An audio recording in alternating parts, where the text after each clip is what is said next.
जय हिंद मेरे प्यारे साथियों, स्वागत करता हूं आपके अपने YouTube चैनल टारगेट हब में। मैं एसपी चौधरी एक बार फिर आपके सामने हाजिर हुआ हूं रेलवे टेक्नीशियन ग्रेड 3 के प्रीवियस पेपर के साथ। जैसा कि आप सभी को पता है भी हमने इसके 16 पेपर है वो सोल्व कर लिए हैं। अगर वो पीछे वाली क्लासें आपने नहीं देखी है तो इस क्लास के आई बटन पर उसका लिंक मिल जाएगा, वहां से जाकर के आप पीछे वाली क्लासें देख सकते हैं, या फिर आप प्ले लिस्ट में जाओगे तो कंटिन्यू सभी क्लासें आपको देखने को मिलेगी। चलिए शुरू करते हैं आज का सेशन। और आज अपने इस क्लास में 28 दिसंबर 2024 को तीसरी पारी में जो पेपर हुआ था उसमें जितने भी साइंस के क्वेश्चन पूछे गए हैं उन सभी का इस क्लास में सॉल्यूशन करने वाले हैं। तो बने रहेगा हमारे साथ। जिसने भी चैनल को सब्सक्राइब नहीं किया तो सबसे पहले आप चैनल को सब्सक्राइब कीजिएगा, पास में लगे बेल आइकन को जरूर दबाइएगा ताकि अपन जैसे ही नेक्स्ट वीडियो लेके आए तो उसका नोटिफिकेशन सबसे पहले आपके पास पहुंचे और आप तुरंत उसका लाभ उठा सको। रही बात पीडीएफ की, तो क्लासों की पीडीएफ और प्रीवियस ईयर के पेपर की पीडीएफ है वो आपको टारगेट हब एप्लीकेशन के ऊपर मिलेगा।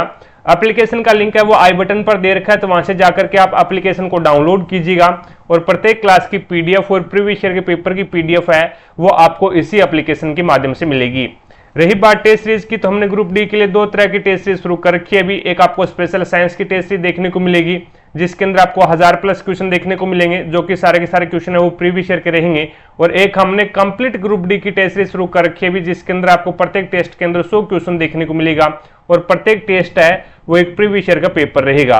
तो अपनी तैयारी को बेहतर बनाने के लिए आप आज से टेस्ट सीरीज ज्वाइन कर सकते हैं भी। चलिए शुरू करते हैं आज का सेशन। और पहला क्वेश्चन देखो भी आपके सामने है इस प्रकार से। अब इस क्वेश्चन में एक मैं आपको बता दूं भी, कई दोस्त है वो इस प्रकार से अपना आकलन कर रहे हैं भी, पहले खुद आंसर बताते हैं। तो आप वीडियो को पॉज कर लिया करो भी, यानी कुछ एक क्वेश्चन ऐसे होते हैं उसमें बताने वाला कुछ होता नहीं है भी, तो डायरेक्ट है वो अपन टाइम बगैर टाइम बर्बाद किए डायरेक्ट है वो मैं आगे जाने की सोचता हूं।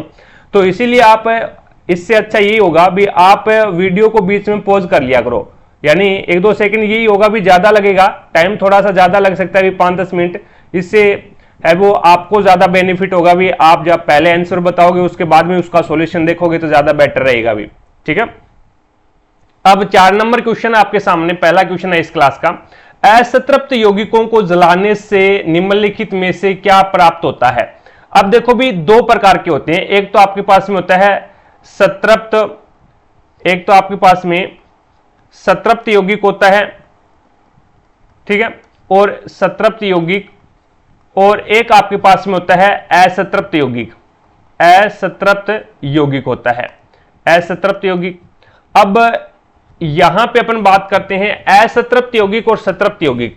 संतृप्त यौगिक होते हैं ना वो शुद्ध होते हैं भी, संतृप्त यौगिक होते हैं वो शुद्ध होते हैं, ठीक है, और असंतृप्त यौगिक है ये अशुद्ध होता है भी, ये अशुद्ध होता है। तो संतृप्त यौगिक है वो शुद्ध ज्वाला के साथ में जलेगा भी, यानी शुद्ध है तो शुद्ध ज्वाला के साथ में जलेगा और इसमें धुआं है वो नहीं आएगा।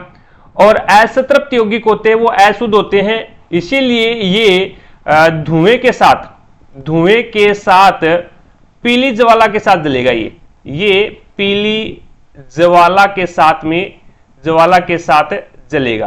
तो यहां पे असंतृप्त यौगिक को जलाने के लिए असंतृप्त क्या होते हैं? अशुद्ध होते हैं, और संतृप्त है वो शुद्ध होते हैं। स से संतृप्त, स से शुद्ध, और असंतृप्त ऐ से असंतृप्त, और ऐ से अशुद्ध होते हैं। तो यहाँ पे अशुद्ध होंगे तो वो पीली ज्वाला के साथ जलेंगे, जो कि आपका राइट आंसर कौन सा हो जाएगा? 3 नंबर ऑप्शन हो जाएगा भी। और वैसे अपन बात करें संतृप्त हाइड्रोकार्बन की, संतृप्त हाइड्रोकार्बन होते हैं ना, स से संतृप्त होता है और स से सिंगल। तो संतृप्त हाइड्रोकार्बन में कार्बन कार्बन के बीच में सिंगल बंध पाया जाता है, और असंतृप्त हाइड्रोकार्बन के अंदर है वो कार्बन कार्बन के मध्य में डबल या फिर ट्रिपल बंध पाया जाता है भी, ठीक है। और संतृप्त हाइड्रोकार्बन में एल्केन आते हैं, और असंतृप्त हाइड्रोकार्बन में एल्किन और एल्काइन आता है भी, एल्काइन आता है। आगे देखो भी, नेक्स्ट आपके सामने अगला क्वेश्चन। अब इसमें बताना भी निम्नलिखित में से किन 2 सिरे, यानी किसके 2 सिरे हैं जिसमें से एक जलरागी और दूसरा है वो जल विरागी होता है? साबुन, इत्र, जल और क्रीम। देखो भी जो आपका जलरागी शिरा और जल विरागी शिरा, यानी नाम सुना हुआ लग रहा है। साबुन होता है ना आपका, साबुन के अंदर क्या होता है भी, एक तो जलरागी शिरा होता है, जलरागी शिरा होता है, जो क्या करता है, जल रागी शिरा होगा वो क्या करेगा, जल के साथ घुलेगा,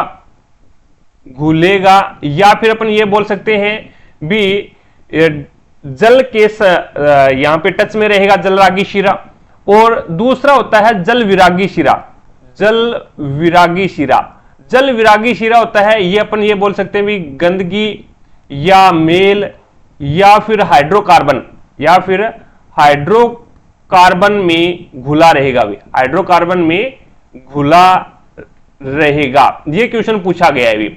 अब ये क्वेश्चन भी पूछा गया है भी जल रागी शिरा किसमें घुलता है और जल विरागी शिरा किसमें घुलता है, ठीक है। और साबुन का जो फॉर्मूला होता है वो होता है CH3COONA, ये आपकी साबुन बन गई भी।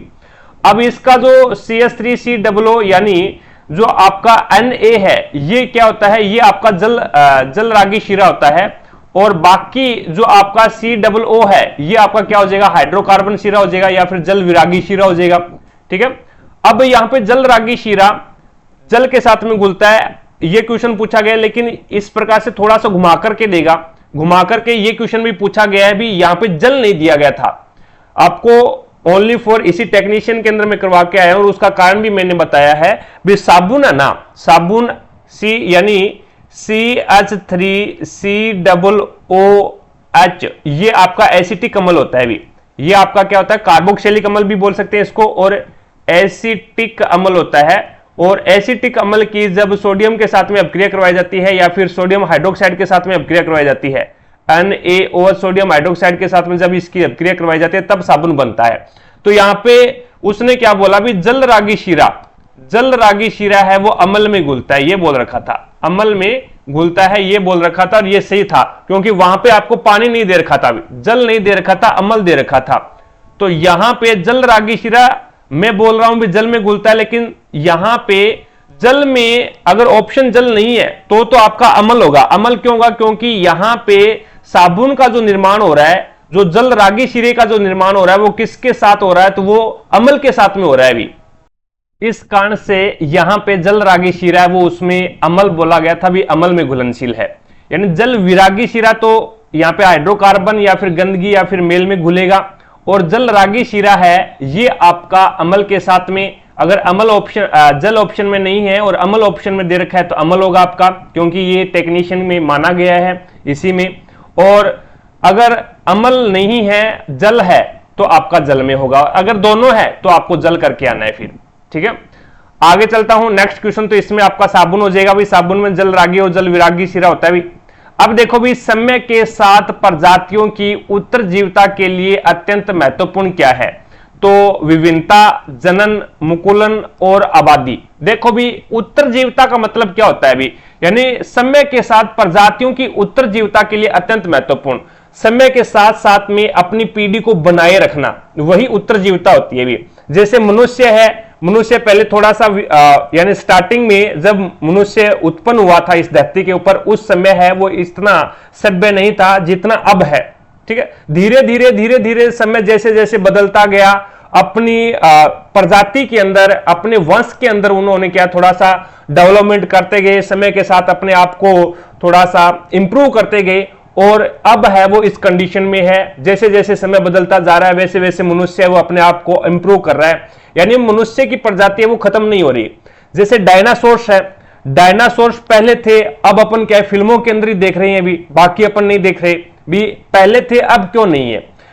जैसे जैसे समय चेंज हुआ उस समय के हिसाब से उन्होंने अपनी प्रजाति को इंप्रूव नहीं किया, भी डेवलपमेंट नहीं किया, इंप्रूव नहीं किया, जिसके कारण है वो अपनी प्रजाति खो बैठे भी।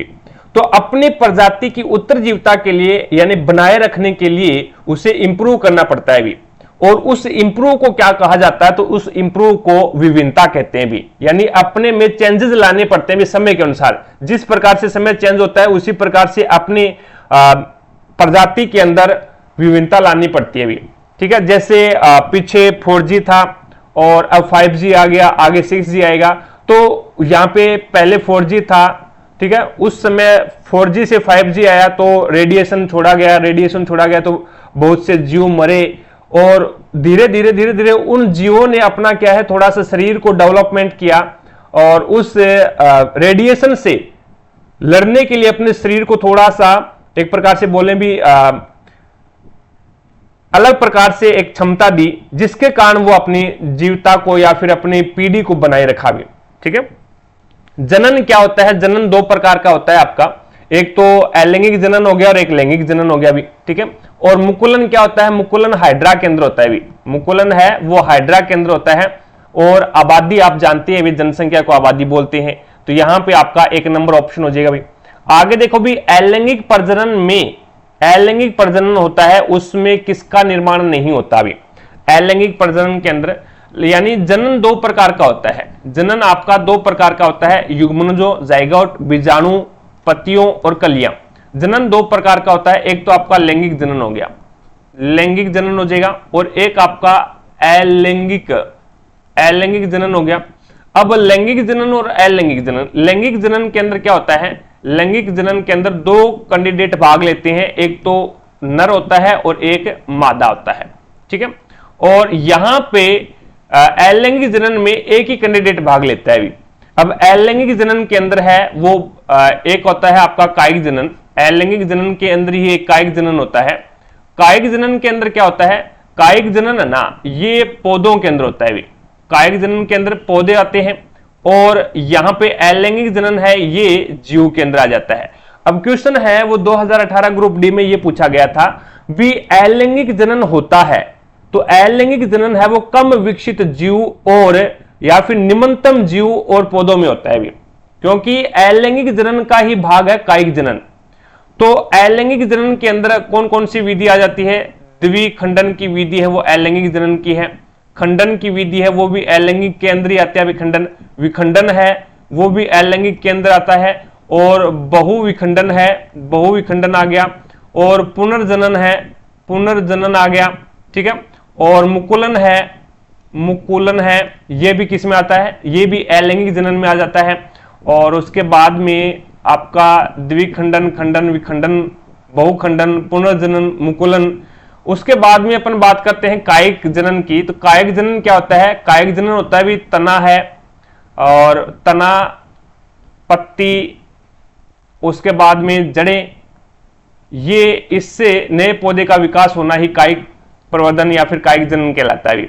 तो अलैंगिक जनन के अंदर वो जाइगोट नहीं बनता भी, युग्मनज नहीं बनता। युग्मनज कब बनता है? जब नर व मादा, नर व मादा यानी नर से शुक्राणु आएगा और मादा से अंडाणु आएगा, और दोनों का जब निषेचन होगा, दोनों का निषेचन होगा, उस समय है वो क्या होगा? जाइगोट बनेगा। यानी शुक्राणु और अंडाणु दोनों मिलकर के निषेचन होगा। निषेचन होने पे क्या बनता है? जाइगोट बनता है भी। तो अलैंगिक जनन में नर और मादा तो होती ही नहीं है, ये तो लैंगिक जनन में होता है। तो बीजाणुओं के द्वारा स्पोर, बीजाणुओं के द्वारा जनन किस में होता है? कवक में होता है भी। बीजाणुओं के द्वारा जनन है वो कवक में होता है। पत्तियों के द्वारा एक एग्जाम्पल आपको बताता हूं, यही एग्जाम्पल पूछा जाता है, और यही 10th की जो एनसीईआरटी है उसमें दे रखा है, पत्थर चट्टा।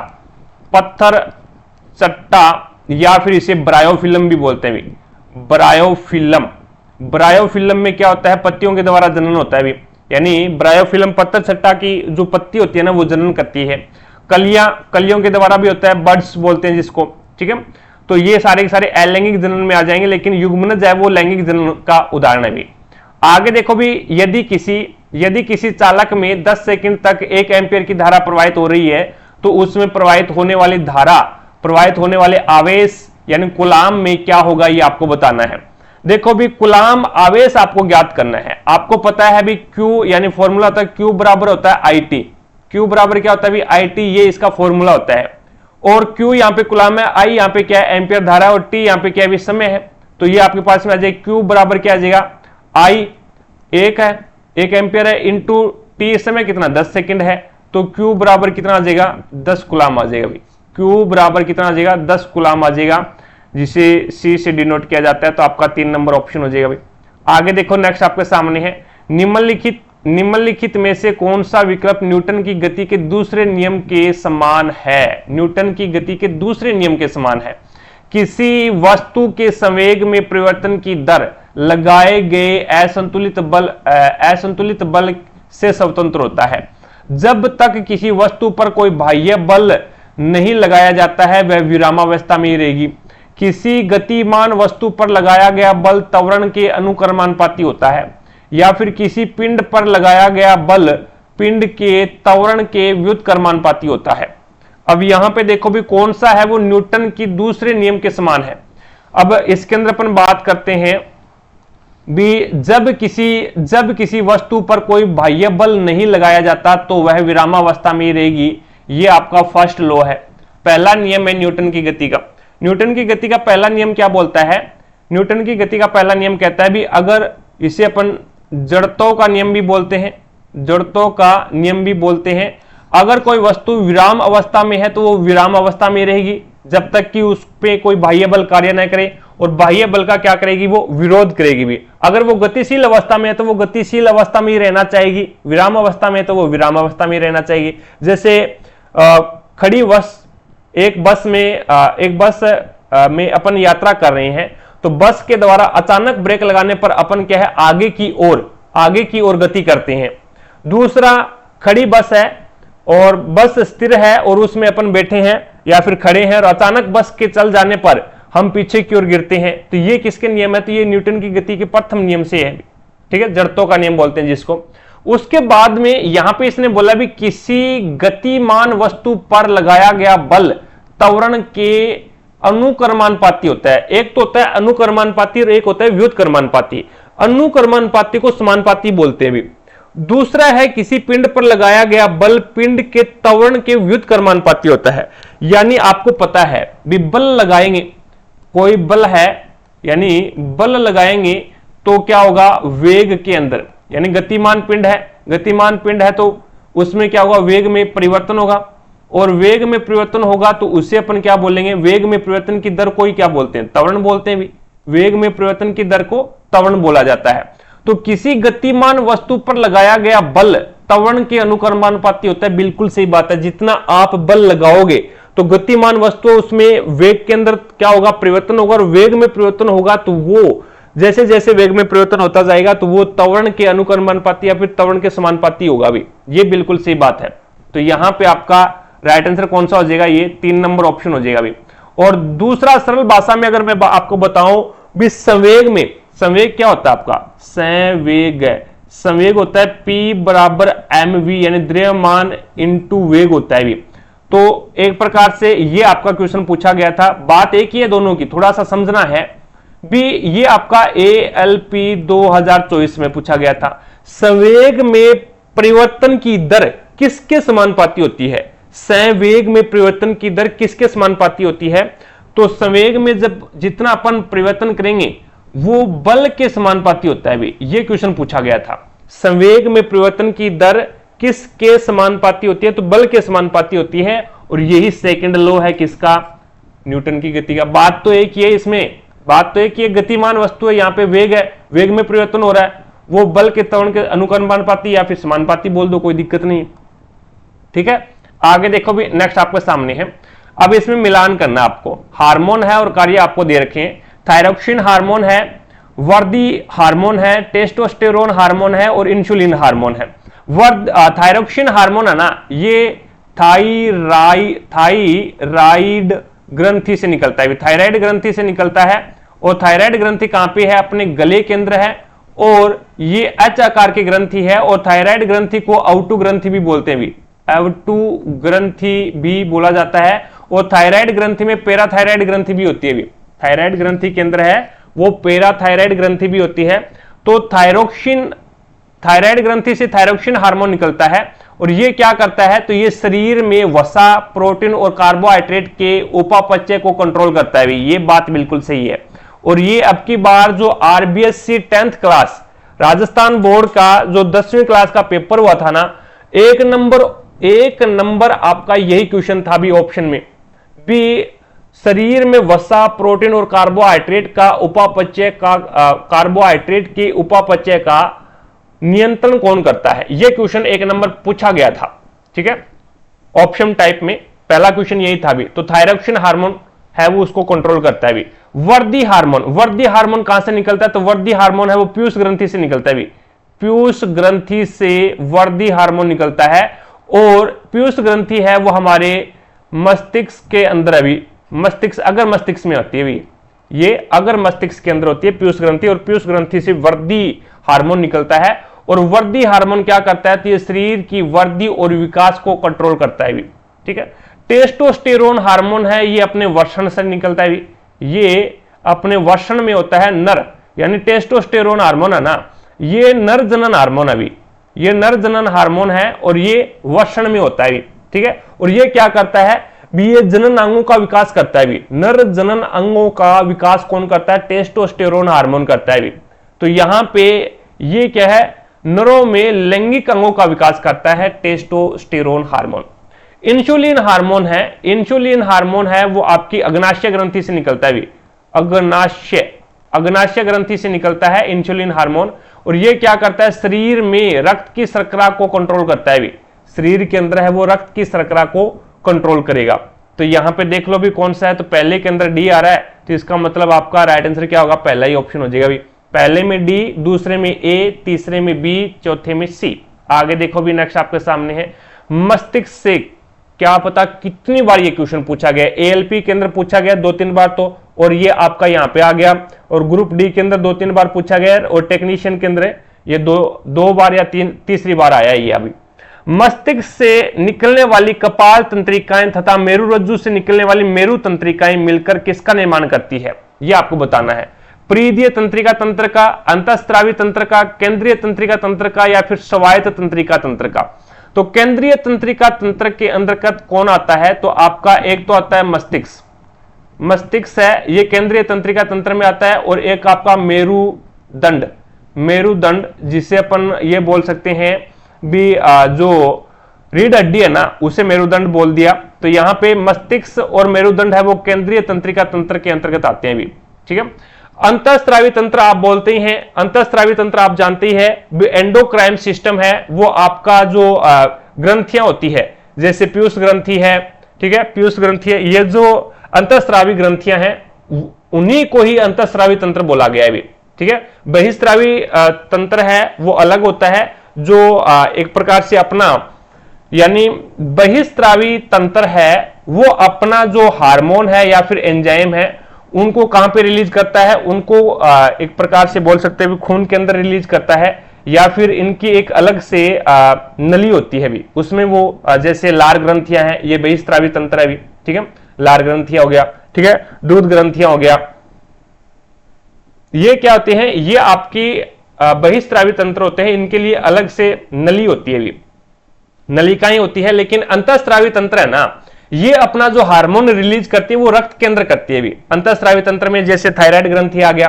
ठीक है, पीयूष ग्रंथि आ गया, और अपन बोल सकते हैं भी जैसे अन्य जो ग्रंथियां हैं जो अपना स्त्राव यानी जिनसे हार्मोन रिलीज होते हैं, जैसे नर जनन हार्मोन है, ठीक है, नर जनन हार्मोन है, मादा जनन टेस्टोस्टेरोन है, ये सारे के सारे अंतःस्रावी तंत्र के अंतर्गत आते हैं, और ये अपना जो स्त्राव है वो एक प्रकार से रक्त के अंदर करते हैं भी। लेकिन बात यह है भी टेस्टोस्टेरोन हार्मोन, टेस्टोस्टेरोन वर्षण हार्मोन है और अंडाशय है, ये आपके अंतःस्रावी तंत्र में नहीं आते, ये बहिस्रावी तंत्र में आते हैं। तो यहां पे आपका राइट आंसर कौन सा हो जाएगा, परिधीय तंत्रिका तंत्र हो जाएगा भी। मस्तिष्क से निकलने वाली जो कपाल तंत्रिकाएं हैं और मेरुरज्जु से निकलने वाली जो मेरु तंत्रिकाएं हैं ना वो परिधीय तंत्रिका तंत्र का निर्माण करती है भी। आगे देखो, जब कार्बन डाइऑक्साइड कैल्शियम हाइड्रोक्साइड के साथ अभिक्रिया करती है तो निम्नलिखित में से क्या उत्पाद बनता है, यानी कार्बन डाइऑक्साइड है कार्बन डाइऑक्साइड होता है CO2, carbon dioxide CO2, carbon dioxide plus में कैल्शियम हाइड्रोक्साइड CaOH की ट्वाइस की अभिक्रिया करवा दी तो ये क्या बनेगा आपके पास में, तो ये बन जाएगा CaCO3 प्लस में H2O, जल बन जाएगा भी। तो कैल्शियम कार्बोनेट बन जाएगा भी ये, यानी जब कैल्शियम हाइड्रोक्साइड जिसे क्या बोलते हैं, बूझा हुआ चूना बोलते हैं भी, बूझा हुआ चूना, बूझे हुए चूने की अभिक्रिया है वो किसके साथ में करवाते हैं, तो कार्बन डाइऑक्साइड के साथ में करवाते हैं।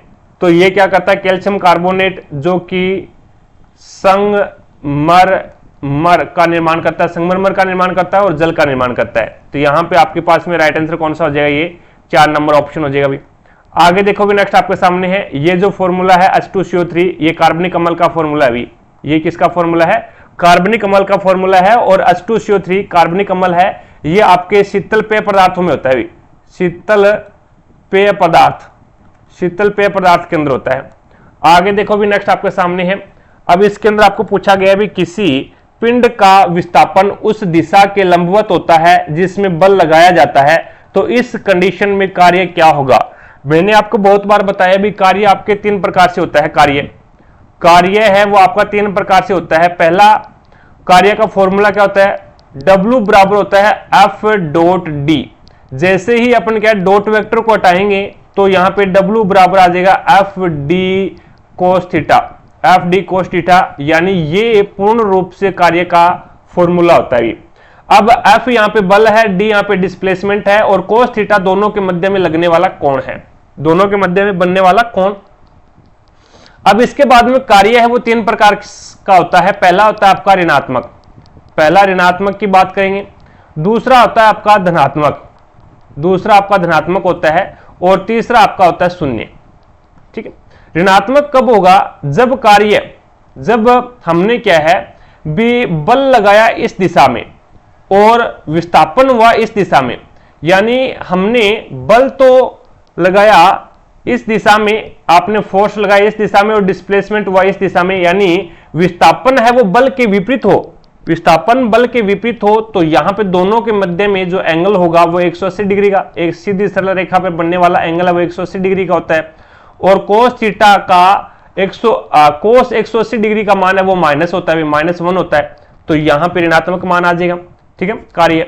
उसके बाद में हमने बल लगाया उसी दिशा में और उसी दिशा में विस्थापन हो गया, जिस दिशा में हमने बल लगाया था उसी दिशा में विस्थापन हो गया, तो आपका दोनों के मध्य में कोण कितने का है, 0 डिग्री का है। तो कोस 0 डिग्री का मान है वो 1 होता है भी, कोस 0 डिग्री का मान है वो 1 होता है। तो यहां पे आपका जो मान है कार्य आएगा वो धनात्मक आएगा भी।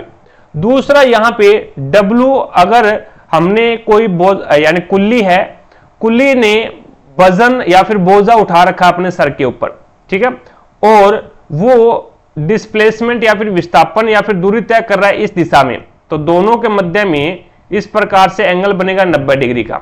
और आपको पता है भी कोस 90 डिग्री का जो मान होता है वो 0 डिग्री होता है भी, कोस 90 डिग्री का जो मान होता है वो 0 होता है, 0 होता है। तो इस कंडीशन में आपका जो कार्य होगा वो शून्य हो जाएगा भी। तो यहां पे लंबवत है भी, यानी उस दिशा में लंबवत होता है, विस्थापन लंबवत होता है जिसमें बल लगाया गया है। तो इसमें आपका राइट आंसर क्या हो जाएगा, 3 नंबर ऑप्शन हो जाएगा भी। आगे देखो भी नेक्स्ट आपके सामने है, अब इसमें पूछा गया भी ग्लूकोज पायरुवेट में कहां परिवर्तित होता है। देखो भी हमारी कोशिका के अंदर है ना, कोशिका के अंदर ग्लूकोज होता है भी, ग्लूकोज, और ग्लूकोज को बोलते हैं C6H12O6 हमारी कोशिका के अंदर होता है। और ये ऑक्सीजन की एब्सेंट में, ऑक्सीजन की ABSENT एब्सेंट में, किसकी, ऑक्सीजन की, ऑक्सीजन की एब्सेंट के अंदर है वो ये पायरुविक अम्ल, पायरुवेट अम्ल के अंदर C3H4O3 पायरुवेट अम्ल है, ये इसमें चेंज हो जाता है। अब ये जो क्रिया है ना वो ग्लाइकोलाइसिस प्रक्रिया कहलाती है, ग्लाइकोलाइसिस, ग्लाइकोलाइसिस प्रक्रिया कहलाती है। और ये प्रक्रिया आपकी कहां पे होती है, कोशिका द्रव्य केंद्र होती है, कोशिका द्रव्य केंद्र होती है।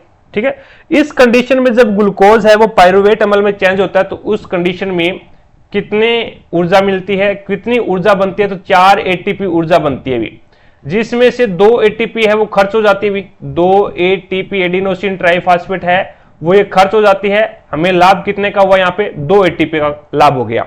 उसके बाद में अब क्या है, ऑक्सीजन की प्रेजेंस में ऑक्सीजन प्रेजेंट होगी यहाँ पे, ठीक है, और C3H4O3 यानी पायरुवेट अम्ल है वो CO2 प्लस में H2O प्लस में ATP में कन्वर्ट हो जाएगा।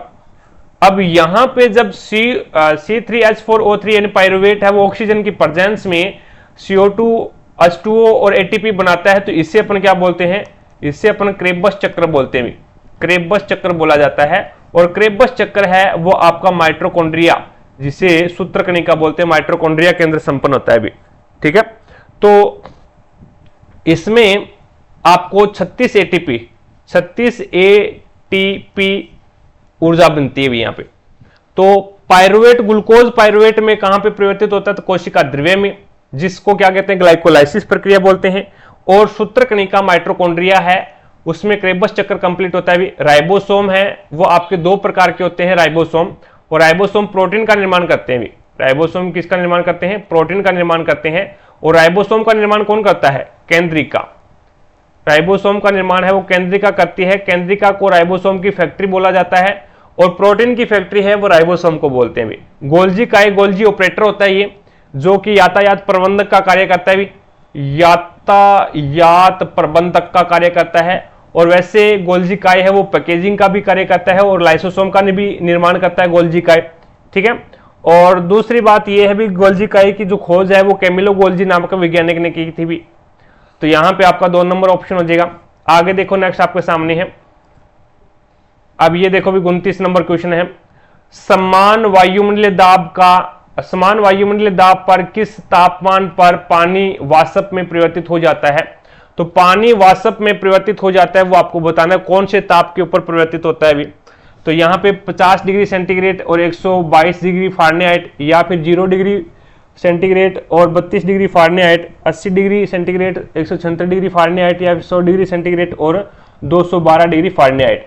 देखो भी यहाँ पे, यानी इसका सेंटीग्रेड की अगर मैं बात करूं तो 0 डिग्री सेंटीग्रेड पे क्या है? इसका हिमांक बिंदु होता है और जमाव बिंदु, और 100 डिग्री सेंटीग्रेड पे इसका उबाल बिंदु होता है सेंटीग्रेड में। फारेनहाइट की अगर मैं बात करूं तो 32 डिग्री फारेनहाइट इसका हिमांक बिंदु होता है, और 212 डिग्री फारेनहाइट है वो इसका हिमांक बिंदु होता है, ये बॉइलिंग पॉइंट होता है। और उसके बाद में र्यूमर की बात करूं तो 0 डिग्री र्यूमर है वो आपका हिमांक बिंदु हो गया, और 80 डिग्री र्यूमर है वो आपका क्या हो गया?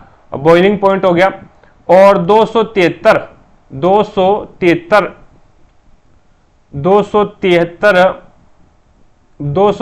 केल्विन ताप के ऊपर इसका हिमांक हो गया, और 373 है वो आपका केल्विन है वो बॉइलिंग पॉइंट हो गया अभी। तो यहां पे इसने 100 डिग्री सेंटीग्रेड और 212 दे रखा है, तो इस प्रकार से ये सही हो जाएगा अब आपका कि कौन सा नंबर? 4 नंबर ऑप्शन हो जाएगा। और वैसे अपन है वो फॉर्मूले से भी ज्ञात कर सकते हैं, C/5 फॉर्मूला ये होता है, देख लो C/5, और फारेनहाइट माइनस में 32/9 बराबर होता है र्यूमर/4 बराबर होता है, और केल्विन माइनस में 273/5, ये इसका फॉर्मूला होता है भी, ये ध्यान में रखना।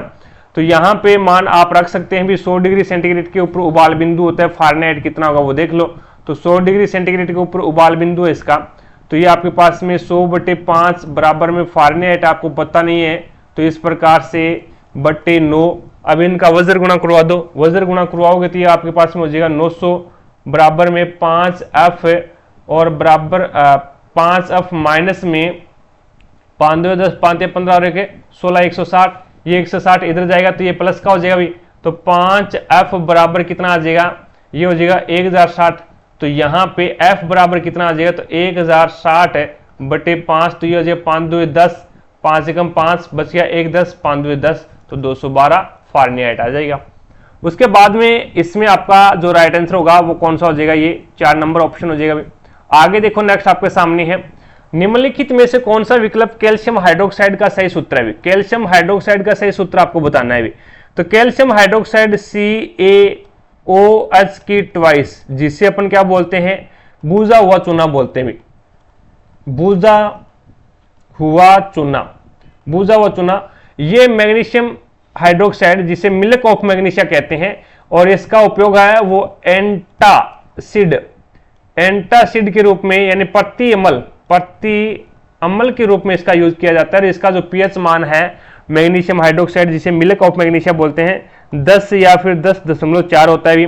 कैल्शियम हाइड्रोक्साइड भूजा व चूना हो गया, और पोटेशियम हाइड्रोक्साइड और ये आपका सोडियम हाइड्रोक्साइड, ये क्या है? परबल क्षार है भी, ये आपका परबल क्षार हो जाएगा। तो यहां पे आपका राइट आंसर कौन सा हो जाएगा, 3 नंबर ऑप्शन हो जाएगा। आगे देखो भी नेक्स्ट आपके सामने है, किसी लक्षण की विशेषताओं को नियंत्रित करने वाले जीन किस में स्थित होते हैं। कोई लक्षण है, उस लक्षण की विशेषता है, उसको नियंत्रित करना है या फिर कंट्रोल करना है, तो जीन है वो किस में स्थित होते हैं। रसदानी में, अंतःपर्दवी जालिका में, गुणसूत्र में या फिर लैनकाय में। रसदानी होती है वो रिक्तिका होती है, वैक्यूल्स होती है, रिक्तिका बोलते हैं। और ये रिक्तिका है वो पादपों में क्या होती है भी, बड़ी होती है।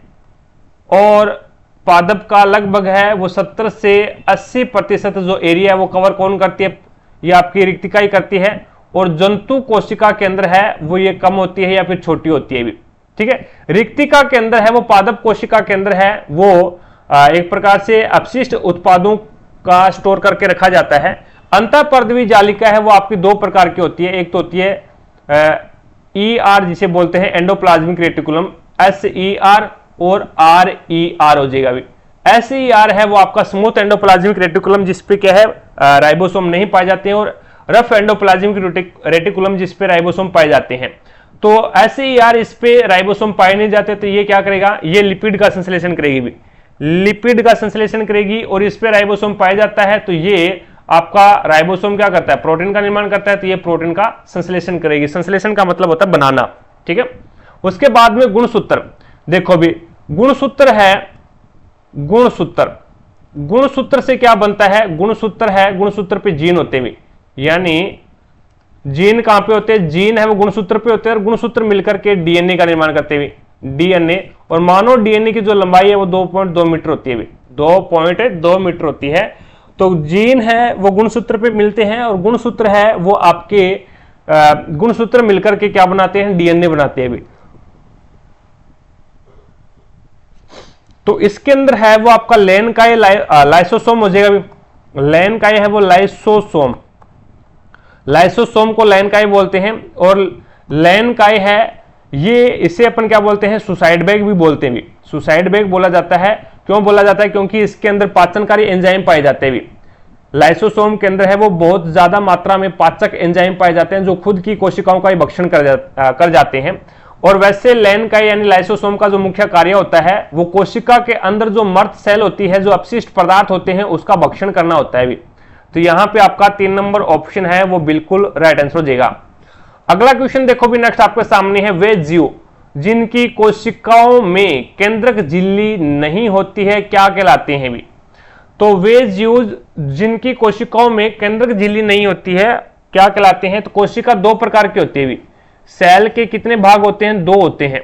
कौन कौन से, एक तो आपकी होती है यूकैरियोटिक और दूसरी होती है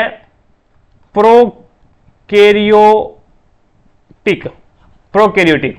अब यूकैरियोटिक है ना, ये यूकैरियोटिक है वो एक प्रकार से विकसित कोशिका है, विकसित कोशिका है।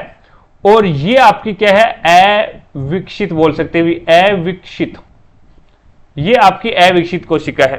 अब यूकैरियोटिक कोशिका के अंदर है वो सभी अंग पाए जाएंगे, सभी अंगक पाए जाएंगे, सारे के सारे जो अंगक है वो पाए जाएंगे। जैसे माइटोकॉन्ड्रिया हो गया, ठीक है, और माइटोकॉन्ड्रिया हो गया, और लवक हो गया, देन उसके बाद में गुणसूत्र हो गए, ठीक है, केंद्रक हो गया, गोल्जिकाय हो गया, एंडोप्लाज्मिक रेटिकुलम हो गया। ये सारे के सारे हैं वो अंग किसी में पाए जाते हैं, और ये विकसित होती है। इसमें क्या है, 17S और 80S दोनों प्रकार के राइबोसोम पाए जाते हैं। प्रोकैरियोटिक कोशिका है ये अविकसित होती है, विकसित नहीं होती है। तो इसके अंदर है वो केंद्रक कम विकसित होगा। केंद्रक क्या है, कम विकसित होता है। और केंद्रक के बाहर है वो झिल्ली नहीं पाई जाती भी, झिल्ली नहीं पाई जाती है, केंद्र का वो झिल्ली रहित होता है। और प्रोकैरियोटिक कोशिका की अगर मैं बात करूं तो इसके अंदर और कोई भी अंग है वो नहीं पाया जाता। इसमें 17 प्रकार का राइबोसोम पाया जाता है, 17 प्रकार का राइबोसोम पाया जाता है। तो केंद्रक झिल्ली नहीं होती है, तो वो प्रोकैरियोटिक कोशिका के अंदर नहीं होती भी। तो यहां पे आपका राइट आंसर क्या होगा, 4 नंबर जो ऑप्शन है वो बिल्कुल राइट आंसर हो जाएगा। क्रोमेटिन किसे कहते हैं, क्रोमेटिन जब कोशिका विभाजित होने वाली नहीं होती है तो उस समय गुणसूत्र है वो क्रोमेटिन के रूप में होते हैं, एक धागे रूपी संरचना होती है भी। और जैसे ही कोशिका विभाजित होने वाली होती है तो क्रोमेटिन है वो गुणसूत्र में विकसित हो जाते हैं भी। ठीक है, आगे देखो भी, नेक्स्ट आपके सामने है अगला क्वेश्चन। अब इसके अंदर आपको बताना है, अब इसके अंदर देखो भी यहां पे, अब ये बोल रहा है भी 10 ओम प्रतिरोध का एक विद्युत लैंप है और 2 ओम प्रतिरोध का एक चालक 24 वोल्टेज बैटरी से श्रेणी क्रम में संयोजित है। इस परिपथ में से प्रवाहित होने वाली विद्युत धारा की गणना करनी है। श्रेणी क्रम में है तो आप तुल्य प्रतिरोध निकालोगे, पहले तुल्य प्रतिरोध निकालोगे तो आप डायरेक्ट जोड़ोगे भी। श्रेणी क्रम में होता है तो सीधा RE बराबर में R1 प्लस में R2 प्लस में R3 इस प्रकार से डायरेक्ट जुड़ता है।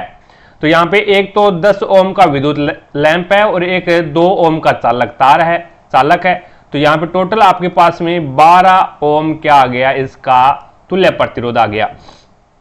अब आपको धारा ज्ञात करनी है ओम के नियम से। V बराबर IR होता है, V बराबर IR होता है। I बराबर क्या हो जाएगा, I बराबर हो जाएगा V अपॉन में R।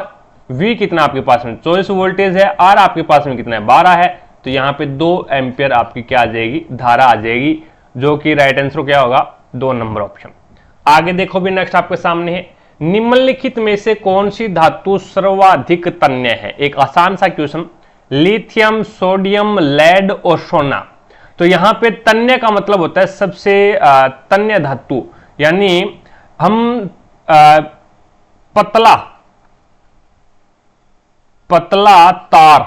पतले तार के रूप में खींचे जा सके, पतले तार के रूप में खींचे जा सके उसे तन्य धातु कहते हैं।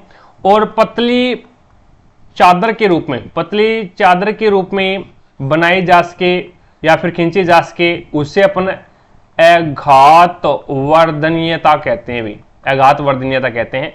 दोनों ही गुण हैं वो सोने में सबसे ज्यादा पाए जाते हैं भी, सोने यानी गोल्ड के अंदर है, गोल्ड के अंदर सबसे ज्यादा पाए जाते हैं। तो यहाँ पे लिथियम धातु है वो सबसे ज्यादा एक प्रकार से बोल सकते हैं क्रियाशील धातु है। और उसके बाद में सोडियम है, ये केरोसिन तेल के अंदर डुबो कर रखते हैं, वायु के संपर्क में आने पर आग पकड़ लेती है भी। ठीक है, उसके बाद में लेड शीशा हो गया आपका। शीशा है वो एकमात्र धातु है जो कि कह सकते हैं विद्युत की कुचालक होती है भी नहीं। अन्य धातुओं के साथ अगर इसकी कंपेयर करेंगे ना तो ये बेड कंडक्टर होता है लेड शीशा। ठीक है, तो यहां पे आपका राइट आंसर कौन सा हो जाएगा, सोना हो जाएगा। और सोना और चांदी है, ये आपकी मुक्त अवस्थाओं में पाई जाने वाली धातु है भी। ठीक है, ये आपकी अक्रियाशील धातु एक प्रकार से मुक्त अवस्था में पाई जाती है। आगे देखो भी, नेक्स्ट आपके सामने है अगला क्वेश्चन। कोक के जलने पर मुख्य रूप से कौन सी गैस उत्पन्न होती है। Oxygen, sulphur dioxide, nitrogen dioxide और कार्बन डाइऑक्साइड। कोक होता है आपका कोयला। कोक क्या होता है अभी, कोयला जलेगा कार्बन, ठीक है, और जलेगा ऑक्सीजन की प्रेजेंस में, और जला देंगे तो CO2 कार्बन डाइऑक्साइड बन जाएगी भी। यानी आपका राइट आंसर कौन सा हो जाएगा, ये 4 नंबर जो ऑप्शन है वो बिल्कुल राइट आंसर हो जाएगा। और ऑक्सीजन होता है आपका O2, यानी द्विपरमाणुक होता है, इसमें ऑक्सीजन के मध्य में डबल बॉन्ड पाया जाता है भी। ठीक है, उसके बाद में नाइट्रोजन डाइऑक्साइड, ये होता है आपका NO2 होता है भी। नाइट्रोजन डाइऑक्साइड NO2 होता है और ये आपका अम्लीय वर्षा का कारक है भी, अम्लीय वर्षा का कारक है। एक होता है NO2 और एक होता है SO2, सल्फर डाइऑक्साइड, और एक होता है आपका SO2। ठीक है, NO2 और SO2। आगे देखो भी, नेक्स्ट आपके सामने है अगला क्वेश्चन। अब इसके अंदर आपको बताना है भी किसी पिंड पर डाला गया दाब 10 न्यूटन प्रति मीटर स्क्वायर है। यदि पिंड का क्षेत्रफल 2 मीटर स्क्वायर है तो पिंड पर लगने वाला प्रणोद क्या होगा, ये आपको बताना है। अब देखो भी, ये प्रणोद का फॉर्मूला है ना, ये ALP 2024 के अंदर पूछा गया था। ALP 2024 के अंदर है वो प्रणोद का फॉर्मूला पूछा गया था, ये आपको पता होना चाहिए। दाब बराबर क्या होता है, दाब बराबर होता है प्रणोद बटा क्षेत्रफल होता है, प्रणोद बटा एरिया होता है। अब प्रणोद क्या होता है, प्रणोद होता है भी एक प्रकार से बल ही होता है। ये प्रणोद है वो एक प्रकार से बल ही होता है, और ये वस्तु के लंबवत लगता है भी, यानी वस्तु के लंबवत लगने वाला बल ही क्या कहलाता है, प्रणोद कहलाता है। और प्रणोद एक प्रकार से बल ही होता है। तो प्रणोद बराबर क्या हो जाएगा, तो प्रणोद बराबर हो जाएगा दाब इंटू क्षेत्रफल। दाब कितना है आपके पास में, दाब आपके पास में 10 न्यूटन पर मीटर स्क्वायर है, और इंटू क्षेत्रफल कितना लगा रहे हो आप, क्षेत्रफल आपके पास में 2 है। तो यहां पे आपके पास में प्रणोद कितना आ जाएगा, 20 न्यूटन आ जाएगा। प्रणोद है वो आपके पास में 20 न्यूटन आ जाएगा, जो कि राइट आंसर कौन सा हो जाएगा, ये 3 नंबर ऑप्शन हो जाएगा अभी, ठीक है। और वैसे दाब का मात्रक क्या होता है, दाब का मात्रक होता है पास्कल। दाब का मात्रक है वो पास्कल होता है, और पास्कल को क्या लिखते हैं, न्यूटन प्रति मीटर स्क्वायर लिखते हैं अभी।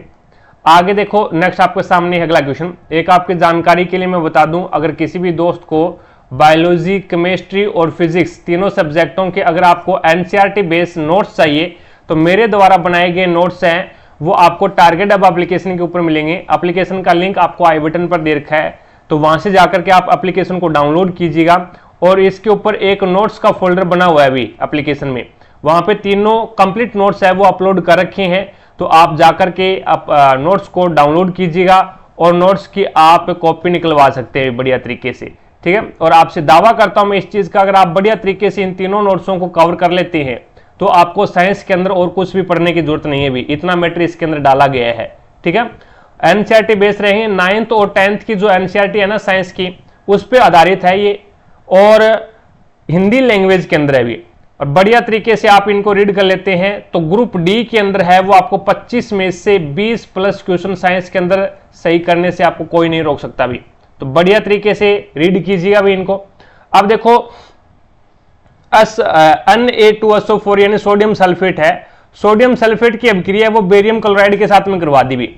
तो सोडियम सल्फेट की अभिक्रिया बेरियम क्लोराइड के साथ में करवा दी, तो ये संतुलित उत्पाद बताना है क्या होगा, तो ये आपके पास में बन जाएगा BaSO4, बेरियम सल्फेट बन जाएगा भी, बेरियम सल्फेट और प्लस में NaCl यानी ये 2 NaCl, तो ये आपके पास में बन जाएगा नमक।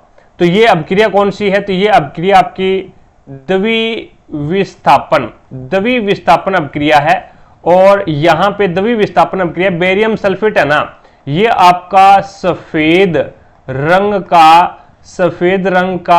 अवक्षेप है भी, सफेद रंग का अवक्षेप है, ये पानी में घुलनशील नहीं है भी, ठीक है। तो ये इसे एक प्रकार से अवक्षेपण अभिक्रिया भी बोलते हैं भी।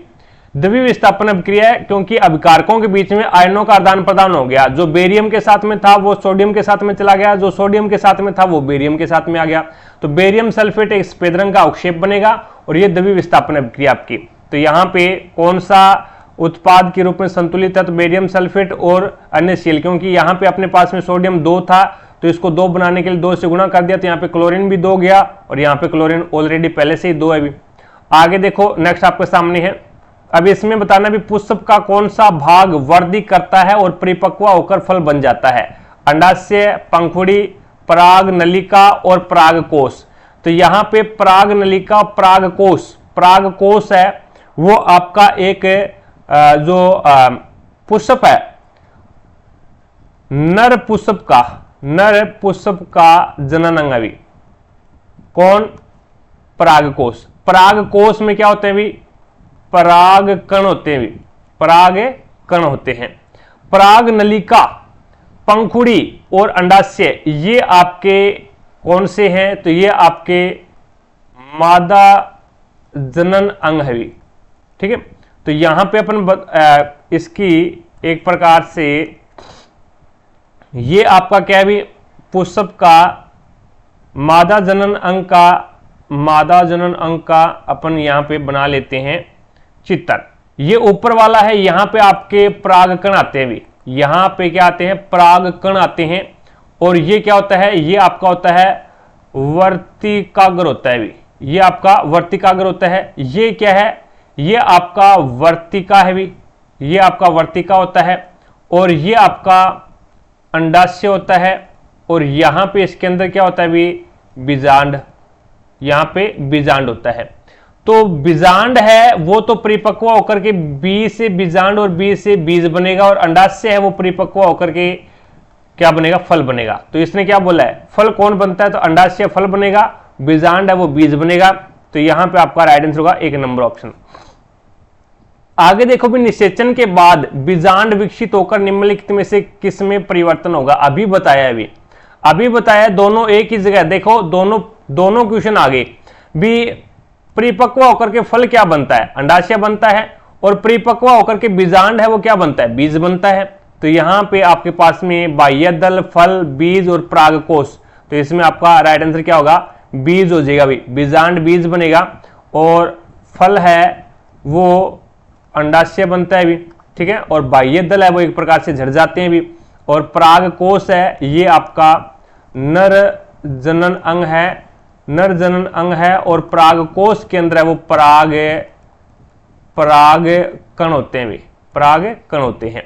आगे देखो भी, नेक्स्ट आपके सामने अगला क्वेश्चन। अब इसके अंदर आपको बताना भी 10 केजी द्रव्यमान के एक बक्से पर 20 सेकंड तक कार्यरत बल का परिमाण ज्ञात कीजिए। यदि बक्से के वेग को 5 मीटर पर सेकंड से बढ़ाकर के 15 मीटर पर सेकंड कर दिया गया है। अब इसमें बल का परिमाण ज्ञात करना है भी, बल का परिमाण ज्ञात करना है। बल का फॉर्मूला क्या होता है, तो बल का फॉर्मूला बल का जो फॉर्मूला होता है F बराबर क्या हो जाएगा, F बराबर हो जाएगा आपके पास में ma। m क्या है यहाँ पे, m आपके पास में द्रव्यमान है, और a यहाँ पे त्वरण है। तो a क्या होता है, a होता है v माइनस u अपॉन में t। अब v यहाँ पे क्या होता है, अंतिम वेग, और u होता है यहाँ पे प्रारंभिक वेग, और t होता है समय। तो प्रारंभिक वेग अपने पास में अंतिम वेग कितना है 15 है, और प्रारंभिक वेग कितना है 5 है, और कितना समय लगा 20 सेकंड लगा।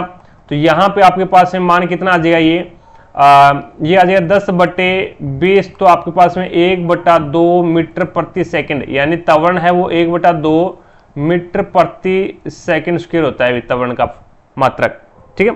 उसके बाद में मान रख दो F बराबर क्या हो जाएगा, m द्रव्यमान कितना है 10 kg है, ये देखो ये दे रखा 10 kg इंटू 1/2, एक्सीलरेशन त्वरण कितना 1/2 है, तो 2 से 5 बार कट गया, तो ये आपके पास में 5 न्यूटन है वो क्या आ गया, बल आ गया, जो कि आपका राइट आंसर कौन सा हो जाएगा, ये 3 नंबर ऑप्शन हो जाएगा।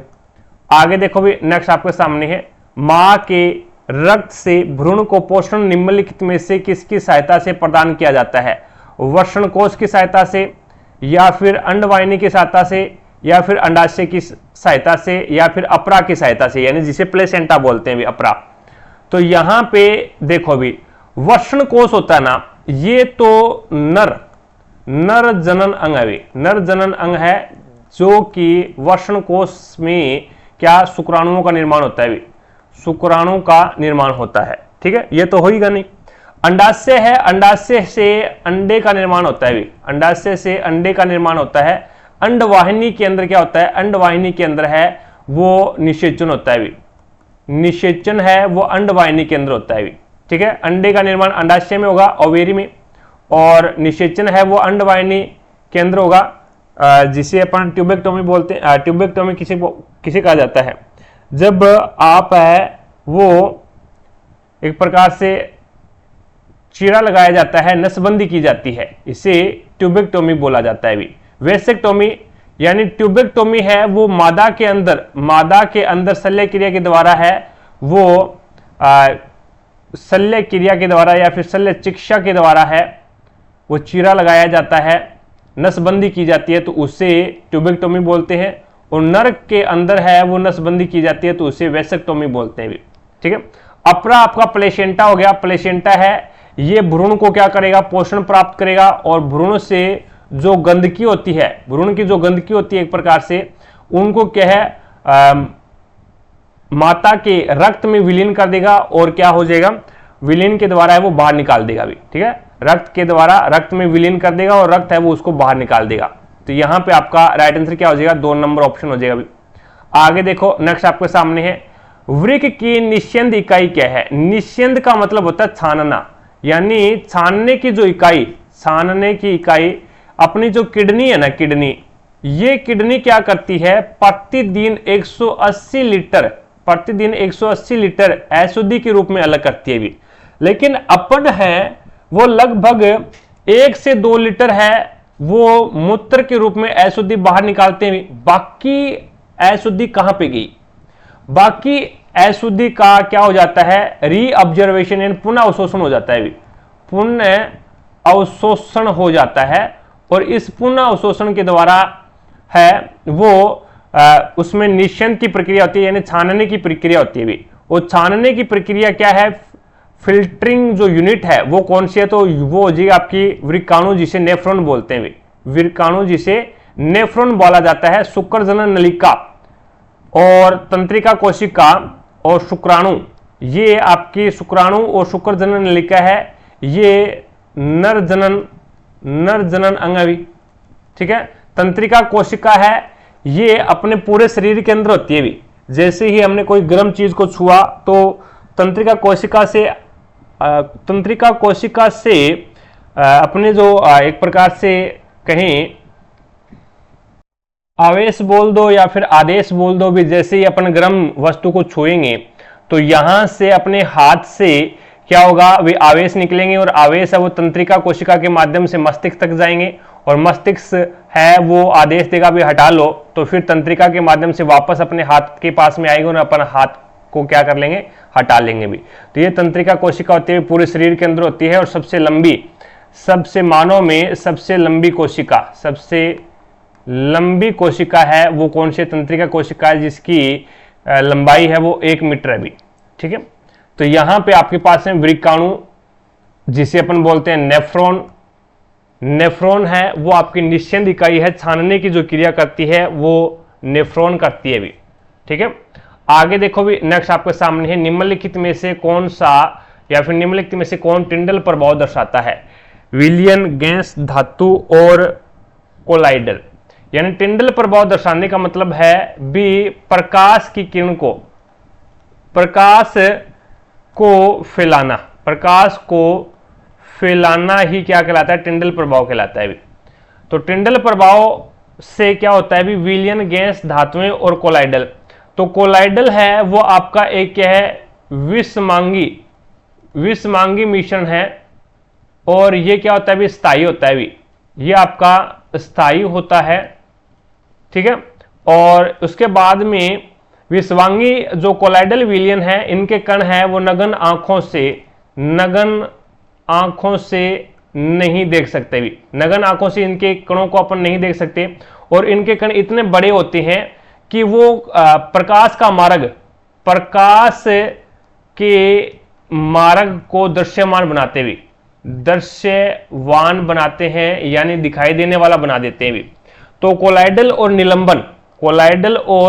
निलंबन है ऐसे दो माध्यम हैं जिससे क्या प्रकाश का मार्ग दिखाई देता है, यानी प्रकाश की किरणों को फैला देते हैं, जिससे क्या टिंडल प्रभाव दिखाई देता है भी।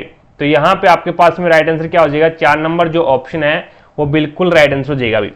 विलियन है वो आपका स्थायी होता है और समांगी मिश्रण होता है भी, और इनको भी अपना है वो नगन आंखों से नहीं देख सकते, लेकिन विलियन है वो प्रकाश की किरणों को फैला नहीं सकता भी।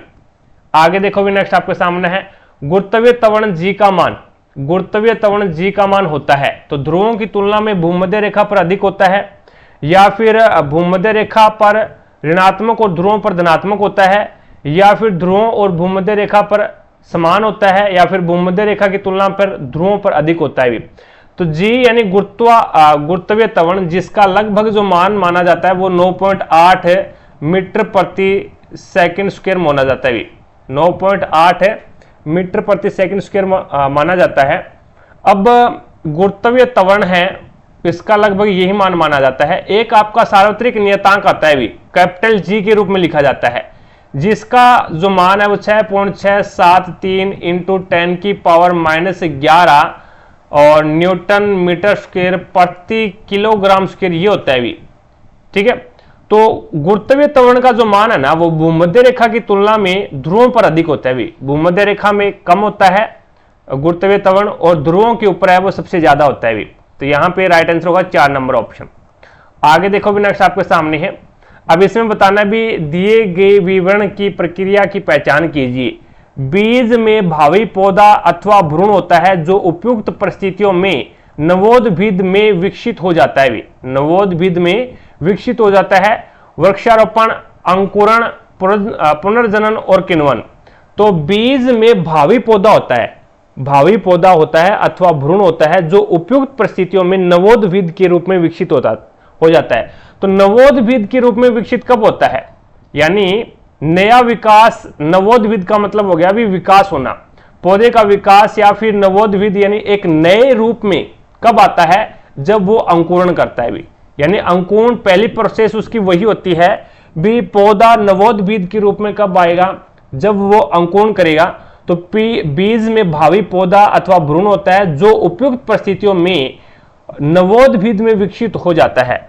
तो वो अंकुरण के समय है वो नवोद्भिद में विकसित हो जाता है। तो यहां पे आपका राइट आंसर कौन सा हो जाएगा, ये 2 नंबर ऑप्शन हो जाएगा अभी। यानी पुनर्जनन है वो आपका प्लेनेरिया और आपका हाइड्रा, प्लेनेरिया और हाइड्रा के अंदर है वो पुनर्जनन होता है। किण्वन की जो क्रिया है, किण्वन की क्रिया के अंदर क्या होता है, किण्वन की क्रिया के अंदर है वो C2H5OH यानी शराब बनती है और CO2 कार्बन डाइऑक्साइड गैस है वो बनती है भी, ठीक है, किण्वन की क्रिया में। और उसके बाद में मांसपेशियों के अंदर अगर किण्वन की क्रिया होती है तो वहां पे लैक्टिक अम्ल जमा होता है भी, लैक्टिक अम्ल है वो जमा हो जाता है। आगे देखो भी, नेक्स्ट आपके सामने है अगला क्वेश्चन। गोलीय दर्पण के आवर्धन में एक ऋणात्मक चिन्ह क्या दर्शाता है। देखो भी, एक तो होता है आपका प्लस चिन्ह और एक होता है ऋणात्मक चिन्ह, दोनों को बढ़िया तरीके से समझना भी। आवर्धन के अंदर है वो गोलीय दर्पण की बात चल रही है, तो अगर आवर्धन प्लस में है तो उसका मतलब है भी आपका जो प्रतिबिंब है वो आभासी होगा भी, आभासी होगा। आभासी हमेशा सीधा होता है भी, आभासी हमेशा सीधा होता है, ठीक है। उसके बाद में अगर आवर्धन आपका नेगेटिव है तो इसका मतलब आपका जो आवर्धन नेगेटिव है तो इसका मतलब है भी आपका जो प्रतिबिंब बनेगा वो वास्तविक बनेगा भी। वास्तविक और वास्तविक हमेशा क्या होता है भी, उल्टा होता है भी। तो वास्तविक बनेगा और उल्टा होगा। तो यहां पे आपके पास में ऋणात्मक चिन्ह है तो इसका मतलब वास्तविक प्रतिबिंब वास्तविक है। तो यहां पे आपका राइट आंसर कौन सा हो जाएगा, ये 2 नंबर जो ऑप्शन है वो बिल्कुल राइट आंसर हो जाएगा। और आपका जो गोलीय दर्पण के अकॉर्डिंग बात करूं तो मैग्निफिकेशन का जो फॉर्मूला है वो -V/u होगा भी, -V/u गोलीय दर्पण का फॉर्मूला हो जाएगा। आगे देखो भी, नेक्स्ट आपके सामने दूसरा यहाँ पे आवर्धन ये भी आता है भी, एक से अगर छोटा है आवर्धन तो छोटा प्रतिबिंब बनेगा भी, प्रतिबिंब छोटा बनेगा।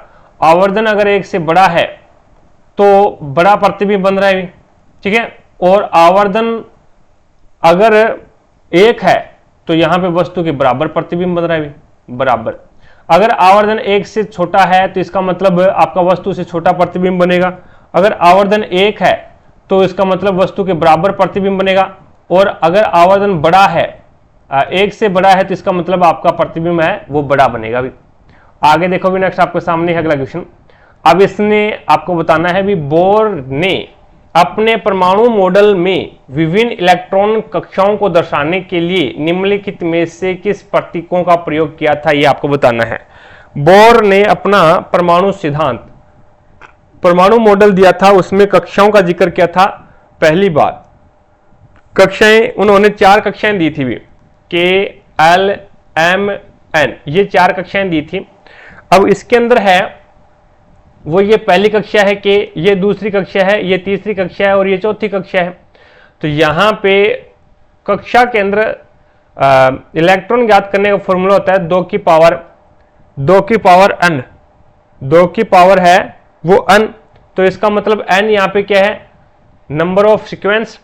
तो 2 की पावर n है यानी 2 की पावर 1, तो इसका मतलब क्या है भी, इसमें 2 इलेक्ट्रॉन आएंगे। यहां पे 2 की पावर कितनी हो जाएंगी, 4।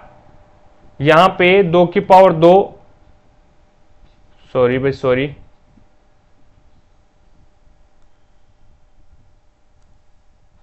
इसमें जो आपका मान आएगा वो हो जाएगा आपके पास में 2n की स्क्वायर, ये होता है भी फॉर्मूला, ठीक है। किसी भी कक्षा के अंदर है वो अधिकतम इलेक्ट्रॉन ज्ञात करने का जो फॉर्मूला होता है वो होता है 2n की स्क्वायर। 2n का मान कितना है, 1, और 1 का स्क्वायर तो 1 ही होगा, तो 2 एकम 2, तो यहाँ पे 2 आ गया। k कोष में 2 इलेक्ट्रॉन होते हैं, l कोष के अंदर कितने हो जाएंगे, l 2 नंबर पे आता है, तो 2 2 2 और यहाँ पे 2 का स्क्वायर, तो 2 का स्क्वायर 4, 4 2 8, L में 8 आ गया। M के अंदर कितना आ जाएगा, तो M 3 पे आता है, और इसके बाद में N है वो 3 नंबर पे आता है। 3 का स्क्वायर कितना हो जाएगा, 9, तो 2 पहले से मल्टीप्लाई में है और 3 का स्क्वायर 9, तो ये 9 से मल्टीप्लाई करेंगे तो 18 आ जाएगा। N कोस के अंदर कितना आ जाएगा, तो N कोस के अंदर है वो आपके पास में ये आ जाएगा, N है वो आपका 4 नंबर पे आता है अभी, और 4 का स्क्वायर करेंगे तो 16, और 16 दुए 32, तो यहाँ पे 32 पे आ जाएगा। सबसे ज़्यादा जो कक्षा के अंदर इलेक्ट्रॉन आएंगे वो आपका N कक्षा के अंदर आएंगे भी, कितने, 32, 18, 8 और 2, तो यहाँ पे आपके पास में ये कौन सा है, 4 नंबर ऑप्शन हो जाएगा भी। आगे देखो, नेक्स्ट आपके सामने है अगला क्वेश्चन। अब इसके अंदर आपको बताना है भी निम्नलिखित में से कौन सा विकल्प गोलीय दर्पण के U यानी वस्तु की दूरी, V यानी प्रतिबिंब की दूरी और F यानी फोकस दूरी के बीच में सही संबंध को दर्शाता है।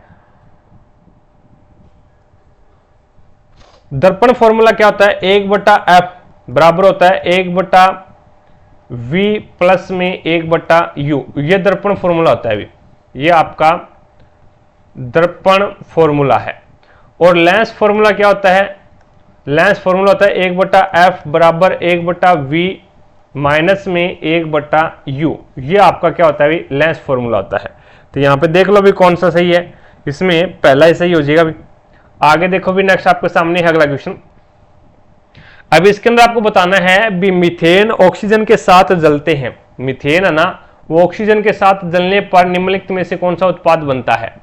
तो मीथेन होता है आपका CH4, और जब ऑक्सीजन के साथ जलते हैं तो ये क्या बनता है, तो ये आपके पास में बन जाता है CH3OH, CH3OH, ये आपका मेथेनॉल बन जाता है।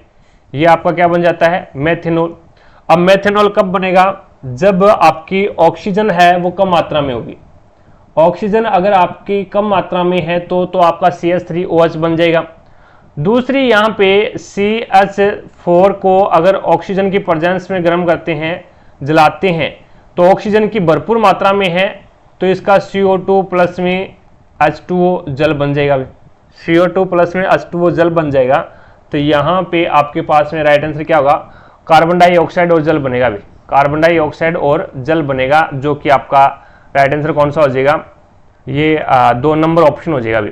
याद रखना, अगर ये दे रखा है भी मीथेन को जब आप ऑक्सीजन की कम मात्रा में जलाते हैं तो क्या बनेगा, कम मात्रा में जलाएंगे तो CH3OH बन जाएगा, और जब मीथेन को ऑक्सीजन की अधिक मात्रा में जलाएंगे तो CO2 कार्बन डाइऑक्साइड बनेगी और H2O जल बन जाएगा भी। आगे देखोगे नेक्स्ट आपके सामने अगला क्वेश्चन, निम्नलिखित में से कौन सा विकल्प उनकी कार्य प्रणाली के अनुसार सही युग्मित है। कंडोम यांत्रिक प्रतिरोध, और गर्भ निरोधक गोलियां वो गर्भाशय युक्ति, कॉपर टी हार्मोन असंतुलन, और नलिका उच्छेदन यानी शारीरिक प्रतिरोधक। नलिका उच्छेदन करना ट्यूबेक्टोमी और वैसेक्टोमी कहलाता है भी, यानी मादा के अंदर तो ट्यूबेक्टोमी हो गया, ठीक है, और नर के अंदर है वो वैसेक्टोमी हो जाएगा। और नलिका उच्छेदन करना एक प्रकार से ये आपकी हो जाएगी शल्य क्रिया, शल्य क्रिया विधि, यानी एक प्रकार से ऑपरेशन हो जाएगा भी। कॉपर टी है ये गर्भाशय युक्ति हो जाएगी भी, गर्भाशय युक्ति हो जाएगी, ये टी आकार की होती है भी, ठीक है, इस प्रकार से टी आकार की होती है ये कॉपर टी। और इसमें क्या होता है भी, कॉपर आयन होता है भी, इसमें कॉपर आयन होता है, तो ये एक प्रकार से अपन बोल सकते हैं भी कॉपर आयन होता है जो कि शुक्राणुओं की स्पीड को क्या करता है, कम करता है भी, जिसे फेगोसाइटोसिस बोलते हैं। गर्भ निरोधक गोलियां हैं ये आपकी किस में आ जाएगी, तो ये आपकी रासायनिक प्रतिरोधक में आ जाएगी। कंडोम है वो क्या है, एक यांत्रिक प्रतिरोधक बोला जाता है भी, कंडोम है वो यांत्रिक प्रतिरोधक बोला जाता है, तो यहाँ पे पहला ही सही है भी, इसमें पहला सही सुमेलित है। आगे देखो भी नेक्स्ट आपके सामने है, दो प्रतिरोधकों के पार्श्व संयोजन का प्रभावी तुल्य प्रतिरोध हमेशा होता है। तो दो प्रतिरोधक है, जैसे एक तो अपने पास में R है, R1 है, और एक अपने पास में R2 है, तो पार्श्व संयोजन है। पार्श्व संयोजन का मतलब होता है समांतर क्रम में इसको जोड़ा गया था, 1/R1 प्लस में 1/R2 इस प्रकार से जोड़ते हैं समांतर क्रम के अंदर। तो समांतर क्रम के अंदर है वो इसने नीचे दे रखा है भी, जब दो प्रतिरोधकों के पार्श्व संयोजन का प्रभावी तुल्य प्रतिरोध क्या होता है, तो प्रतिरोधकों के प्रतिरोध के योग के बराबर, या फिर अलग अलग प्रतिरोधों के प्रतिरोध से कम, या फिर अलग अलग प्रतिरोधों के प्रतिरोध से अधिक, या फिर अलग अलग प्रतिरोधों को उनके गुणनफल के बराबर। जैसे अपन यहाँ पे एग्जांपल लेते हैं, जैसे अपने पास में एक तो 2 ओम का प्रतिरोध है और एक 4 ओम का प्रतिरोध है। अब इसको जोड़ेंगे तो 1/2 प्लस में 1/4, तो यहाँ पे 4 इसका एलसीएम आ जाएगा, तो ये हो जाएगा 2 प्लस में 1, तो यहाँ पे आपके पास में 3/4। ये मान आपके पास में 1/RE का आपको चाहिए RE, तो ये हो जाएगा 4/3। 4/3 के अंदर भाग देंगे तो ये हो जाएगा 3 एकम 3, बच गया 10, और सॉरी बच गया 1 और 10 हो गया, फिर 3 3 9, तो ये 1.3 के करीबन आ गया, 1.3 के करीबन आ गया। देखो भी सबसे छोटा प्रतिरोध इसमें कौन सा है, 2 है, और तुल्य प्रतिरोध कितना है 1.3। यानी कहने का मतलब ये है भी अलग अलग प्रतिरोधकों के प्रतिरोध से अधिक आएगा या फिर कम आएगा, तो अलग अलग प्रतिरोधकों के प्रतिरोध से भी कम आएगा भी। यानी इसमें 2 और 4 ये 2 प्रतिरोध थे, तो इनको जोड़ा तो इनका तुल्य प्रतिरोध 1.3 आया। इसका मतलब क्या हो गया, इसका मतलब ये हो गया भी अलग अलग प्रतिरोधकों के प्रतिरोध कम होते हैं भी, ठीक है, से भी कम होता है अपन जोड़ते हैं तो यहाँ पे आपके पास में राइट आंसर क्या होगा, 2 नंबर ऑप्शन हो जाएगा। और याद रखना पार्श्व संयोजन या फिर संयोजन के अंदर क्या होता है, पार्श्व संयोजन या फिर संयोजन के अंदर अंतर्गत क्या होता है, तो श्रेणी क्रम के अंदर तो प्रतिरोध है वो सबसे ज्यादा आता है भी, ठीक है, श्रेणी क्रम होता है ना, श्रेणी क्रम में तुल्य प्रतिरोध सबसे ज्यादा आएगा, सबसे ज्यादा। और समांतर क्रम होता है ना या फिर पार्श्व क्रम होता है, उसमें सबसे कम आता है भी तुल्य प्रतिरोध, सबसे कम आएगा, ठीक है। उसके बाद में अगला क्वेश्चन देखो भी नेक्स्ट आपके सामने भी, निम्न में से कौन सा कार्बन मोनोऑक्साइड के आणविक सूत्र को निरूपित करता है भी, आणविक सूत्र को निरूपित कौन करता है, CO2 इसे बोलते हैं कार्बन डाइऑक्साइड, CO3 इसे कार्बोनेट बोलते हैं एक प्रकार से, CO कार्बन मोनोऑक्साइड होता है, और C2O। अब आपको पूछा क्या है, कार्बन मोनोऑक्साइड है वो CO कार्बन मोनोऑक्साइड होता है, CO3 कार्बोनेट होता है, CO2 है वो कार्बन डाइऑक्साइड होता है। तो इसमें आपका राइट आंसर क्या होगा, 3 नंबर ऑप्शन हो जाएगा। आगे देखो भी नेक्स्ट आपके सामने है, जब किसी वस्तु पर असंतुलित बल कार्य करते हैं तो उसकी गति पर क्या प्रभाव पड़ता है। असंतुलित बल जब कार्य करेगा तो उसकी गति पर क्या प्रभाव पड़ेगा, यानी जब संतुलित बल कार्य करता है उस समय तो गति पे कोई प्रभाव नहीं पड़ेगा भी, लेकिन जब असंतुलित यानी जब किसी वस्तु पर संतुलित बल कार्य करता है तो उसकी गति पर क्या प्रभाव पड़ेगा, तो यहां पे उसकी गति धीमी हो जाएगी, नहीं भी, वस्तु की गति की अवस्था अपरिवर्तित रहेगी, ये बिल्कुल सही बात है। यानी संतुलित बल कार्य कर रहा है उस समय गति पे कोई प्रभाव नहीं पड़ता, और असंतुलित यानी गति के अंदर प्रभाव उत्पन्न करने के लिए आपको क्या करना होता है, असंतुलित बल उत्पन्न करना होता है। असंतुलित बल उत्पन्न करोगे तो उस समय गति पर क्या प्रभाव पड़ेगा, और संतुलित बल का यूज करोगे तो गति में प्रभाव नहीं पड़ेगा भी, ठीक है। तो यहां पे आपका पास में राइट आंसर कौन सा हो जाएगा, ये 2 नंबर ऑप्शन हो जाएगा भी। इन वस्तु की गति की अवस्था अपरिवर्तित रहेगी भी, कोई भी परिवर्तन नहीं आएगा। अगला क्वेश्चन देखो भी नेक्स्ट आपके सामने, एक गोलीय दर्पण जिनका परावर्तक पृष्ठ गोले के केंद्र की ओर होता है क्या कहलाता है। यानी परावर्तक पृष्ठ है वो गोले के केंद्र की ओर होता है। जैसे यहां पे ये अपने पास में क्या है भी, परावर्तक पृष्ठ का मतलब होता है परावर्तन होने वाली जो सतह है ना वो गोले के केंद्र की ओर हो, तो इसको एक गोले का केंद्र मानते हैं। तो यहां पे गोले का केंद्र वक्रता केंद्र C हो गया, तो इसमें बाहर की ओर अपन क्या कर दें, बाहर की ओर है वो पॉलिश कर दें, तो इसका अंदर का जो भाग है वो परावर्तक पृष्ठ के रूप में कार्य करेगा, और सेंटर की ओर झुका हुआ हो तो उससे अपन क्या बोलेंगे, ये कौन सा डायग्राम बन गया, तो ये आपका अवतल दर्पण का डायग्राम बन गया अभी, अवतल दर्पण। तो आपका राइट आंसर कौन सा हो जाएगा, ये अवतल दर्पण हो जाएगा अभी। यानी जिसका परावर्तक पृष्ठ है वो गोले के केंद्र की ओर होता है, परावर्तक पृष्ठ है वो गोले के केंद्र की ओर होता है, तो उससे अपन अवतल दर्पण बोलेंगे। और अगर परावर्तक पृष्ठ है वो विपरीत हो जाए, परावर्तक पृष्ठ अगर ऐसे हो जाए, गोले के केंद्र के विपरीत हो जाए, इस प्रकार से हो जाए और इसका उभरा हुआ भाग है वो रिफ्लेक्शन का कार्य करता है, तो वहां पे आपका उत्तल दर्पण होगा। ये आपका उत्तल दर्पण है, ठीक है, और ये आपका अवतल दर्पण है भी। चीजें समझ में आ गई। आगे चलता हूं, नेक्स्ट क्वेश्चन देखिएगा। अगला क्वेश्चन है, यदि कोई पत्थर ऊपर फेंका जाता है तो गुरुत्वीय त्वरण g का मान माना जाएगा। यानी देखो, जब कोई पत्थर अपन ऊपर फेंक रहे हैं तो उसका वेग तो ऊपर की ओर है, वेग है वो ऊपर की ओर है, और उसका गुरुत्वाकर्षण बल है वो नीचे की ओर लग रहा है। गुरुत्वाकर्षण बल है वो नीचे की ओर लग रहा है, तो वेग के विपरीत गुरुत्वाकर्षण है, तो इसका मतलब आपका जो गुरुत्वीय त्वरण है वो ऋणात्मक होगा भी। वेग के विपरीत अगर गुरुत्वाकर्षण है तो उसका मतलब है भी आपका जो वेग जो गुरुत्वीय त्वरण है वो ऋणात्मक आएगा भी, और एक ही दिशा में वो दोनों, तो उसमें धनात्मक आएगा भी। उसमें आपका जो गुरुत्वीय त्वरण है वो धनात्मक आ जाएगा, ठीक है। जैसे वेग भी नीचे की ओर है, यानी कोई हमने स्वतंत्र रूप से कोई वस्तु को गिराया तो उसका वेग नीचे की ओर होगा, और वेग नीचे की ओर होगा तो उसका त्वरण भी क्या है, नीचे की ओर लगेगा भी, और नीचे की ओर लगेगा तो वहां पे g का मान है वो क्या आ जाएगा, धनात्मक आ जाएगा भी, ठीक है। और वेग के विपरीत या फिर गति के विपरीत अगर गुरुत्वीय त्वरण लग रहा है तो वहां पे आपका ऋणात्मक होगा। आगे देखो भी, नेक्स्ट आपके सामने है। अब इसके अंदर आपको बताना है भी दिए गए विकल्पों में से कौन सा विकल्प सही है, ये आपको बताना है। तो यहां पे है अपशिष्ट दो प्रकार के होते हैं, ज्यो निम्नीकरण और अज्यो निम्नीकरण। बी है हमें सूखा कचरा और गीला कचरा अलग अलग इकट्ठा करना चाहिए, तो दोनों सही है भी, दोनों के दोनों सही है। अपशिष्ट दो प्रकार के होते हैं, एक तो ज्यो निम्नीकरणीय होते हैं और एक अज्यो निम्नीकरणीय होते हैं। ज्यो निम्नीकरणीय के अंतर्गत क्या आते हैं, जैविक आते हैं, जैविक, और अज्यो निम्नीकरणीय के अंदर है वो निर्जीव आ जाते हैं। हमें सूखा कचरा और गीला कचरा दोनों को अलग अलग इकट्ठा करना चाहिए, बिल्कुल सही बात है, ताकि है वो पुनः अवशोषण या फिर इसे रीयूज में काम में लिया जा सके, ठीक है, रीयूज दोबारा से यूज में काम में लिया जा सके। तो यहाँ पे आपके पास में दोनों के दोनों स्टेटमेंट सही है, पहला और दूसरा, तो एक नंबर ऑप्शन हो जाएगा भी। आगे देखो भी, नेक्स्ट आपके सामने है। अब इसके अंदर आपको बताना भी कोलाइडी विलियन के बारे में निम्नलिखित में से कौन सा कथन गलत है। गलत कथन कौन सा है वो आपको बताना है भी। दूध है वो कोलाइडी विलियन नहीं है। अगला है, इसे निश्चंद यानी छानने की प्रक्रिया द्वारा विलियन से अलग नहीं किया जा सकता।